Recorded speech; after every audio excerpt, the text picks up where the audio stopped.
Hi, my name is Courtney and I've decided to make my BCM390 short about euthanasia. Euthanasia is known as the means to take a deliberate action with the express intent of ending a life to relieve intractable or persistent suffering. However, there are two procedural classifications of euthanasia available, such as active euthanasia, which refers to the deliberate act of intentional administration of lethal drugs to end a terminally ill patient's life. The second one is passive euthanasia, where life-sustaining treatments are withheld, but this method is not clear-cut in the slightest. Passive euthanasia can be best explained through examples such as if a doctor prescribes increasing amounts of strong pain-killing medications, which will eventually be toxic. However, there are arguments whether or not that is passive euthanasia. There are also two classifications of euthanasia, known as voluntary and involuntary euthanasia. Voluntary euthanasia is euthanasia conducted with consent, which is legal in Belgium, Luxembourg, and the Netherlands.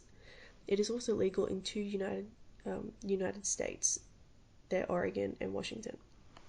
Involuntary euthanasia is conducted without consent, and the decision is made by another person, such as a primary carer, because the patient is incapable of making it themselves. The topic of euthanasia is controversial at best due to all the varying aspects of different people. It is surrounded by ethical debate and ambiguity. It is because of these circumstances that it can be hard to figure out whether or not it is right. Euthanasia advocates argue that people do have the right to make their own decision regarding their death, and that euthanasia is intended to get rid of their pain and suffering. However, others describe it as mercy killing. Those against euthanasia have very strong arguments about it. There are ethical and practical arguments for this. For example, ethical arguments include that it weakens society's respect for the sanctity of life, accepts that some lives of the disabled and sick are worth less than others, and can be a slippery slope that leads to involuntary euthanasia and the killing of people who are thought undesirable within society.